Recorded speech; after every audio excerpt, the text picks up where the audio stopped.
हमारी एक चीज सुनी है जी कि आपने नगर पालिका की कभी चाय नहीं पी। नहीं, हम चाय भी नहीं पीते। हमने वो पानी की बोतल जो मिनरल आती है 15 रुपए की, वो भी हम नहीं पीते हैं। वो गरीबों के टैक्स का रुपया है। एक इससे बड़ा मुद्दा एक और है कि ये बेचारे हाथ ठेले वाले आपने देखे होंगे, बालू ढोटे, मोहरम ढोटे, बहुत गरीब हैं। उनकी रुकने की तो कहीं जगह है ही नहीं, न शेड बना है, बरसातों में बेचारे इधर उधर मारे मारे फिरते हैं, उन पे भी टैक्स है। नमस्कार साथियों, जैसा कि आप लगातार हमारे चैनल सूर्या पेज को प्यार देते जा रहे हैं, लगातार व्यूअर सब्सक्राइबर बढ़ते जा रहे हैं इस चैनल के, क्योंकि चैनल सच्चाई दिखा रहा है। हम जमीन से जुड़े नेताओं को लेके आते हैं। ऐसे ही एक जमीनी नेता, भरतना की राजनीति के स्तंभ कांग्रेस के कह सकते हैं, पीसीसी की मेंबर कई सालों से हैं। इस बार अभी भी पीसीसी मेंबर है ये श्री सुखराम दास सिंधी जी हमारे स्टूडियो मौजूद हैं। सर बहुत बहुत नमस्कार आपको। नमस्कार जी। कैसा लगा यहाँ के? बहुत अच्छा लगा। सबसे बढ़िया तो ये लगा कि सूर्या पेज चैनल जो है धरती के लोगों से जुड़ा है। यहाँ की जो जनता की समस्याएं हैं, धरती के नेता ही उठा सकते हैं। हवाई नेता तो जनता की समस्याएं उठा नहीं सकते हैं, वो लोग कारों में घूमते हैं और लखनऊ दिल्ली चक्कर लगाते हैं। तो ये चैनल हम लोगों के माध्यम से जनता के बीच की आवाज को सब जगह पहुंचा रहा है। इसके लिए मैं इस चैनल का बहुत बहुत आभारी हूं और भगवान से प्रार्थना करता हूं कि चैनल दिनों दिन तरक्की करे। साथियों, ये भरतना की राजनीति में लंबे समय से कांग्रेसी बन के काम कर रहे हैं, बहुत बड़ी बात है। और इनके बारे में एक बात बिल्कुल सत्य है कि ये जब तक चुनाव लड़े हैं कभी चुनाव हारे नहीं है। कभी 3 बार सभासद रहा हूं, तीनों बार लड़ा, तीनों बार जीता। इस बार क्या तैयारी आपकी? इस बार चूंकि सामान्य सीट हुई है और सबसे बड़ी बात तो ये है कि प्रत्याशी तो इस सामान्य सीट से कई हो सकते हैं नगर पालिका अध्यक्ष के लिए, परंतु ये बहुत से लोग इसमें 80% बरसाती मेढक हैं। जब जब भरतना की समस्या रेल की हुई तो हमने और पूर्व चेयरमैन स्वर्गीय प्रकाश चंद्र भंसाली ने भरतना से लेकर दिल्ली तक की लड़ाई लड़ी। बलराम सिंह के माध्यम से, शीला दीक्षित के माध्यम से, कांग्रेस के नेताओं के माध्यम से, जायसवाल साहब के माध्यम से, हम लोग खड़गे साहब से भी मिले और जनता की समस्याओं का हम लोगों ने समाधान किया। मुरी एक्सप्रेस, संगम एक्सप्रेस, ऊंचाहार, कौन सी ये तुम्हारा है लिंक एक्सप्रेस और महानंदा एक्सप्रेस, ये सब कांग्रेस के समय में रुकी। और अभी अन्ना जी ने 14 में अनशन किया था, उसमें अनिल यादव जी के सहयोग से हम लोग 4 बार दिल्ली गए और 2 ट्रेनों का हम लोगों ने वहां ऑर्डर कराया, सुपरफास्ट इंटरसिटी का और गोमती का। पर अफसोस उस समय ये रहा कि चुनाव चल रहे थे एमएलसी के, तो वो आचार संहिता की वजह से लागू नहीं हो पाया। इसके बाद लोकसभा तुरंत आ गई और हम लोग चुनाव हार गए। पर जो वर्तमान सरकारें हैं, हम ये नहीं कह रहे, हम लोगों ने, कांग्रेस ने बहुत कुछ किया समाज के लिए। जो वर्तमान सरकार है वो चलती हुई ट्रेनों का स्टॉपेज कैंसिल कर दिया। मुरिया एक्सप्रेस रुका करती थी भटना स्टेशन पे, उसका स्टॉपेज नहीं है, चल रही है। तूफान एक्सप्रेस बंद ही कर दी। महानंदा एक्सप्रेस चल रही है परंतु स्टॉपेज नहीं है। संगम एक्सप्रेस चल रही है, स्टॉपेज नहीं है। बेटावा से जाओ पकड़ो, रात के 2 बजे है इलाहाबाद जाने के लिए। लिंक एक्सप्रेस हरिद्वार के लिए एक ही ट्रेन थी वर्तमान में और वो भी बंद। या तो चल रही हो, चल रही है।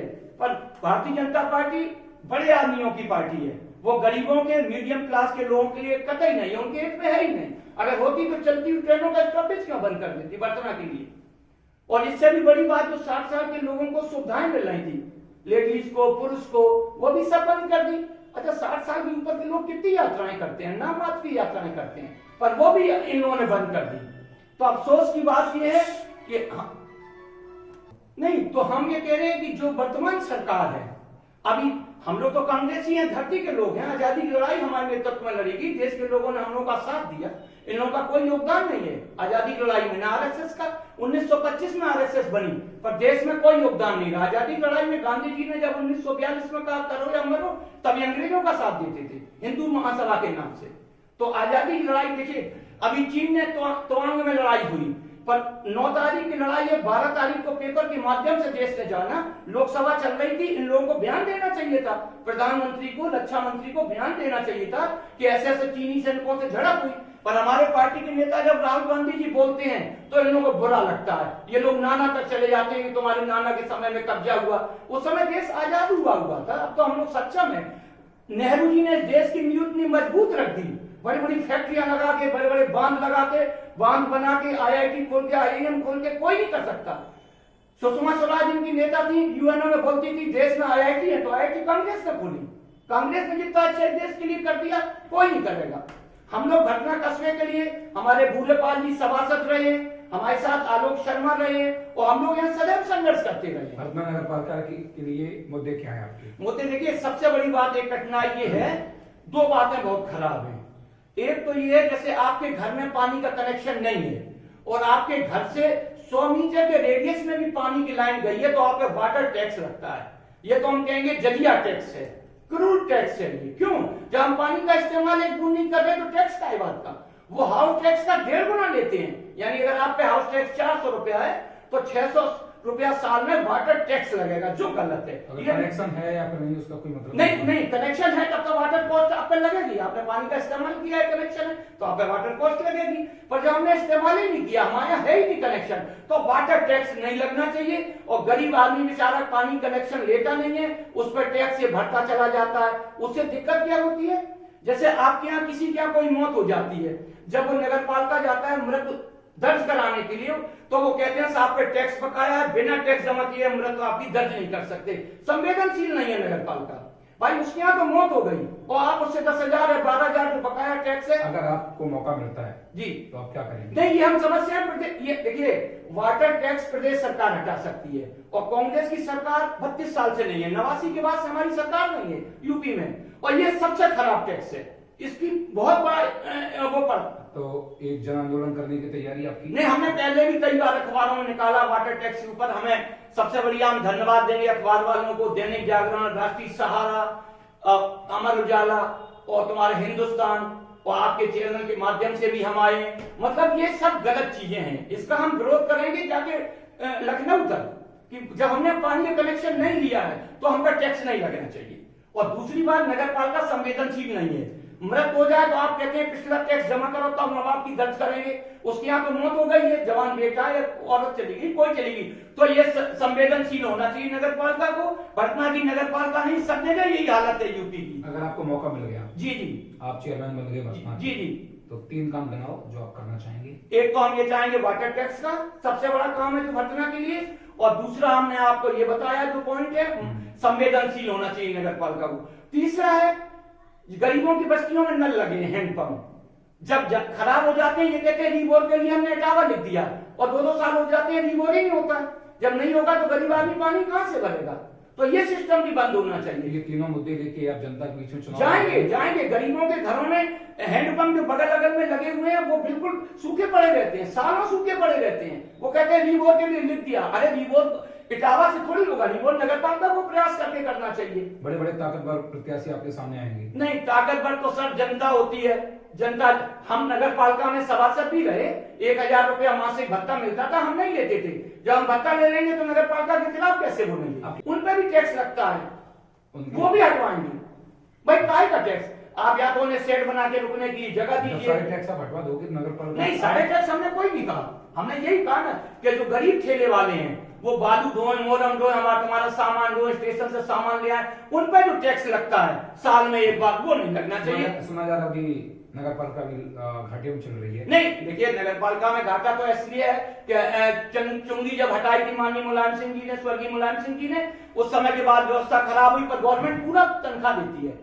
देखिए गवर्नमेंट पूरी तनख्वाह कर्मचारियों की भेजती है, इसके बावजूद भी 2-2, 3-3 महीनों की तनख्वाह बकाया हो जाती है। इसका कारण क्या है कि नगर पालिका के कर्मचारी जो बहुत ताकतवर कर्मचारी हैं उनका उद्देश्य सही नहीं, वो उसके पैसे का मिसयूज करते हैं और कर्मचारियों को तनख्वाह नहीं देते हैं, जबकि कर्मचारियों की तनख्वाह सरकार दे रही है। पहले तनख्वाह देना चाहिए, इसके बाद दूसरी कौन है जी इसके लिए दूसरी कौन है कि ऊपर से सैलरी आ रही है और सैलरी नहीं मिल रही है? जो चेयरमैन बनते हैं वो, और नगर पालिका के ताकतवर कर्मचारी।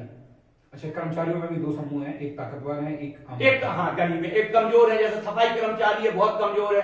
टैक्स विभाग के लोग बहुत कमजोर है, जिन्हें कोई आमदनी एक्स्ट्रा नहीं है, वो लोग बहुत अच्छा। एक हमने बात देखी जो बहुत बड़ी है, बालू का ट्रक है, मोहरम का है, उससे लोग टैक्स लेते हैं। काय बात का टैक्स है भाई? रसीद काटते हैं, क्यों भाई? वो काय बात का टैक्स है?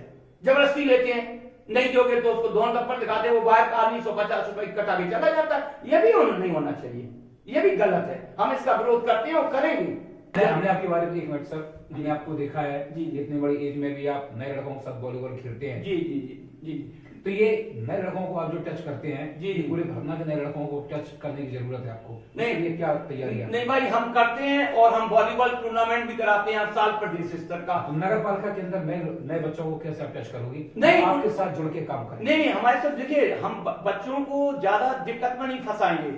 हम चाहते हैं कि भर्तना में पढ़ाई का माहौल अच्छा बने। पढ़ाई का देखिए, बच्चा आईआईटी में, पीसीएस में, आईएएस में, इनमें आ जाए, आईआईएम में चला जाए, बढ़िया पढ़े। अगर आप अध्यक्ष बनेगी जी, हम कोचिंग की व्यवस्था कराएंगे। कस्बे में कोशिश ये करेंगे, अगर जनता ने हमें मौका दिया, जनता ने मौका मुहैया कराया, तो बढ़िया कोचिंग की व्यवस्था निःशुल्क, गरीब बच्चों, अमीर हो या गरीब हो या पिछड़े वर्ग हो, किसी वर्ग के हो, बढ़िया कोचिंग व्यवस्था करके उनको पढ़ाई के लिए तैयार करेंगे। खेलकूद के लिए भी तैयार करेंगे ही करेंगे, पर पढ़ाई के लिए भी तैयार करेंगे। जब नौजवान पढ़ जाएगा, अच्छी नौकरियों पे चला जाएगा, तो भर्तना का नाम करेगा, भर्तना की तरक्की होगी, पैसा आएगा, कस्बे में विकास होगा, लोगों के घर अच्छे बनेंगे, लोग सबको अच्छे ढंग से जिएंगे। ये मेरा उद्देश्य है। अंत में जनता से क्या कहना चाहेंगे? मैं जनता से यही कहना चाहूंगा कि आप लोग जात पात पर ना, कांग्रेस का इतिहास देखें। कांग्रेस ने सदैव जनता के लेके, जनता की बातों को लेके संघर्ष किया है। चाहे वो भर्तना हो, रेल के आंदोलन जितने हुए, मैंने स्वयं और स्वर्गीय प्रकाश चंद्र भंसाली जो चेयरमैन साहब के कस्बे थे, उनसे मिलके मैं 83 से लेके इसमें लगा हुआ हूं रेलवे के आंदोलनों में। आप देखिए, स्टेशन का अंधेरा रहता था, प्लेटफार्म छोटे थे, पीछे नहीं बड़े थे। अब सब जगह रोशनी की व्यवस्था कराई, प्लेटफार्म बड़े करने के लिए मैंने लिखा। पानी की व्यवस्था नहीं थी, अब बोरिंग हो गई है। काफी सालों से हम लिखा पढ़ी कर रहे हैं, और ये प्रेस वाले सब जानते हैं और जनता भी जानती है कि मैं संघर्ष करता हूं। जनता को भरोसा देता हूं कि जात पात पर मानना। जब आपका बच्चा आपके घर में कोई बीमार होता है, तो आप जात पात नहीं देखते हैं, अच्छे से अच्छे डॉक्टर को ढूंढते हैं। पर जब चुनाव आता है, एमएलए का, एमपी का, ये नगर पालिका का, लोकल का चुनाव है, नगर पालिका के चुनाव में आप लोग जात पात मत देखिएगा। जात पात से देश की तरक्की नहीं है, कस्बे की तरक्की नहीं है, समाज की तरक्की नहीं है, और हमारे आपके बच्चों की तरक्की नहीं है। बच्चों की तरक्की के लिए जात पात से ऊपर हटकर आप कांग्रेस का कोई भी प्रत्याशी है, मैं आऊं, भूरेपाल साहब आए, कोई भी आए, उसको मजबूती से वोट करिएगा, जिससे कस्बा तरक्की में रहे, हमारे बच्चे खुशहाल हो, हमारे परिवार समृद्ध हो। इन्हीं शब्दों के साथ में एक बात को ना, सूर्या पेज जो ये बात हमारी जनता के बीच में पहुंचा रहा है, समय समय में पहुंचाता रहा है, मैं इसका हार्दिक अभिनंदन करता हूं और कहता हूं कि भगवान इसको ताकत देना, सूर्या पेज को, ये अच्छे स्तर पे और उठे और अच्छा काम करे। जय हिंद, जय कांग्रेस। साथियों, ये तो थे सुखराम दास सिंधी जी, विभाग वक्ता हैं और अपनी स्पीच के लिए जाने जाते हैं, जनता के बीच में बहुत लोकप्रिय हैं, लगातार विजयी होते हुए आए हैं, जबकि ऐसी जगह विजयी हो रहे हैं जहां पे कांग्रेस का कोई अस्तित्व नहीं है। तो ऐसी किसी अगली शख्सियत के साथ हम आपको रूबरू होंगे। तब तक के लिए हमें और सुखराम दास सिंधी जी को दीजिए इजाजत। नमस्कार।